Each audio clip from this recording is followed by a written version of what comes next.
Oh, Lu Shanglei, he also played the Grand Swiss. He lost to... So f4 is what I was supposed to do in the first game as white, so I'll do it now instead. Lu Shanglei, he lost to somebody in the Grand Swiss in the last round. Who was that? I just saw it earlier today. Now I cannot remember. Regardless. Now we've already got ourselves a good version, I think, of the Grand Prix attack. Since now I can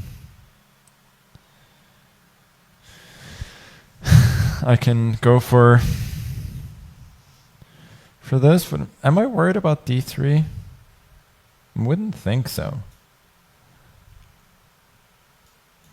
Well, now I think he's just forced my bishop to a better square and put his queen on a square that's not fantastic. The thing about the Grand Prix attack is people go knight c3 first, not because they think it's a great square for the knight, but because you kind of want to prevent an early d5. Now he's really asking for... I don't know what it is, but he is asking for it for sure. I got ideas of this in knight c4. Let's give a check. Kind of the one f4 start inspires me to play for them tricks. It looks very promising.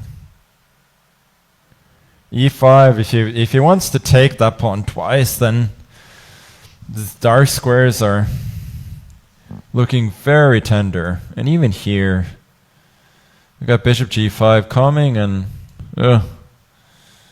I don't think he's very happy here. Yes, he might get a good bishop, but this square is looking mighty juicy. Knight can jump in here as well later on.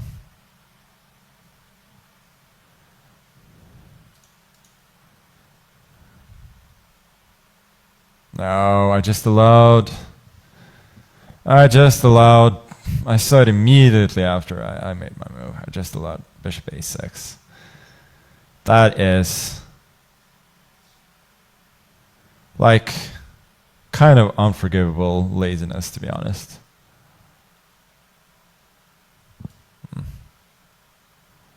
Guess I have to go for this. At the very least, this opens up an avenue of attack for the rook. So it's not all terrible.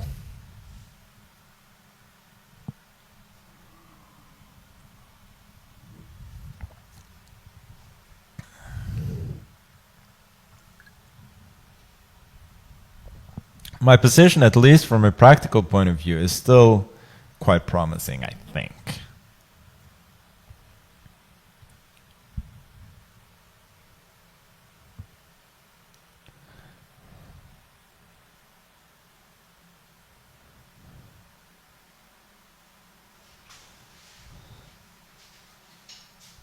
So maybe it's actually very good for me.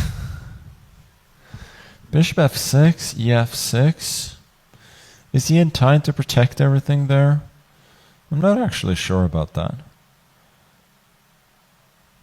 And he's kind of forced to spend oceans of time here.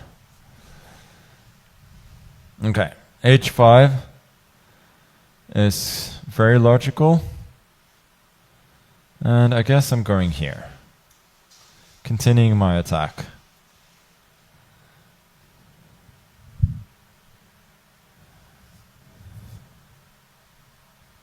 I might want, well, that is not legal. I might want takes and queen g5 next, or I might want rook h5 as well. Rook h5 seemed to be an immediate threat, by the way.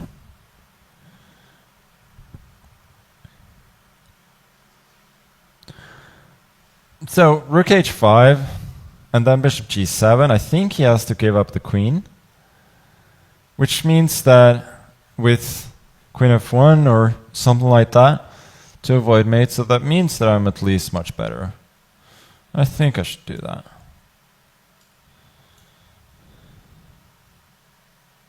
There's also maybe queen c2 at the later point, but at least now I pick up 2 pawns. So I am obviously in the driver's seat here.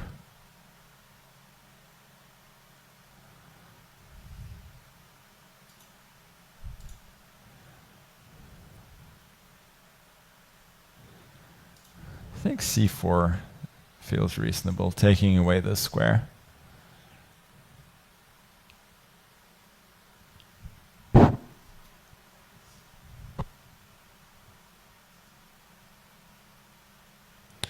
King e2. Well, it's running with the king, but I'm running with the pawn. And it seems that he doesn't have a ton of counterplay. No, that doesn't work. Now I got to check, and he has to go here. And I pick up 2 more pawns, and that should be the end of the game. He actually resigns, which is a little bit premature, but it's not out of this world. So let me see. The engine says b6. Obviously, queen d2 is crazy. I should not allow bishop a6. Let's see what it says. He should have gone. Let's see what it says. h5, rook h3, d3, cd3 holds. Oh, b3 was even better. Never mind. Okay, but this wins as well. Fair enough. That was honestly just that was honestly just premature. No, not slightly premature resignation, but what I was going to say, that was just really poor opening play by my opponent. So already here, a4, bishop b5. Yeah, this is quite terrible. The dark squares are just too weak.